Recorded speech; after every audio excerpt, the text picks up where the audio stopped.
What if I told you that a crucial contract decision is about to unfold for a player ready to take his game to the next level? As the season progresses, the potential for a significant extension could create waves in the locker room and on the ice. This is a situation that every Leafs fan should be paying attention to. Don't forget to subscribe and give us a thumbs up so you never miss an update about our Toronto Maple Leafs and their exciting developments.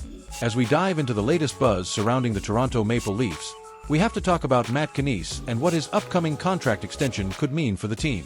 Knies is currently on an expiring entry-level contract, and there's no doubt in my mind that he's going to be extended. But the question is, will it be now or when his ELC runs out? Knies just turned 22, and by the time his ELC expires, he'll be 23 with one full NHL season under his belt. That's a pretty limited body of work to base a new deal on. If Knies wants to maximize his earnings, he might be thinking that waiting could be the way to go, especially if he has a breakout year. The Leafs have plans to play him with superstars Austin Matthews and Mitch Marner, which could elevate his game significantly. It's important to note that Knies won't have arbitration rights when his ELC expires. However, if he can rack up some points and perform well in a role similar to what Tyler Bertuzzi played last season, we could be looking at an average annual value of around $5 million. On the flip side, the Leafs would likely prefer to lock him in at a lower rate, perhaps between $2 million and $2.5 million, if they can negotiate a shorter deal now. According to Evolving Hockey's predictions, there's a broad spectrum for Knies extension, ranging from $2 million to $5 million. This variance largely hinges on whether they opt for a bridge deal or a long-term contract. A bridge deal could serve both parties well, allowing Knies to prove himself further while giving the Leafs some cap flexibility. But a long-term deal could potentially save them money in the future if he blossoms into a more impactful player. There are two schools of thought here. One is to go for a bridge deal to manage short-term cap space, while the other is to lock him in for a longer term, which could look favorable down the line. Just think about it.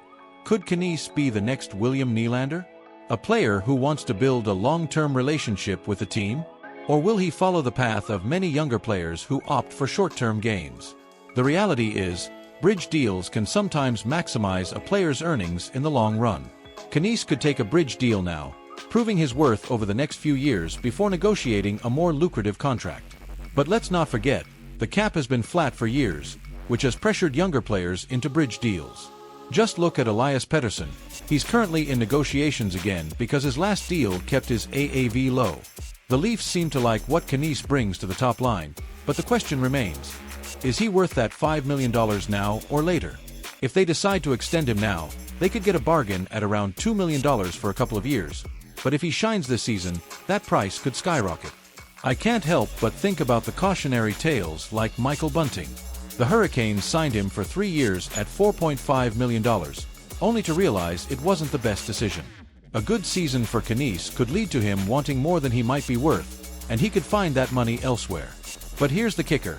The allure of a stable career next to Matthews and Marner could be too good to pass up for a player like him. So, what's the right move?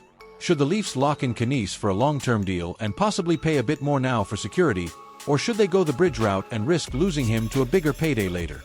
Personally, I believe he wants that long-term relationship with the team, similar to what Nylander did. But the question is, will the management see it the same way? I want to hear from you though. What do you think? Is now the right time to extend Knies, or should they wait and see what he can do this season? Share your thoughts in the comments below. And if you enjoyed this update, don't forget to like, share, and subscribe to the channel for all the latest updates on the Maple Leafs. Activate that notification bell so you never miss a moment of the action.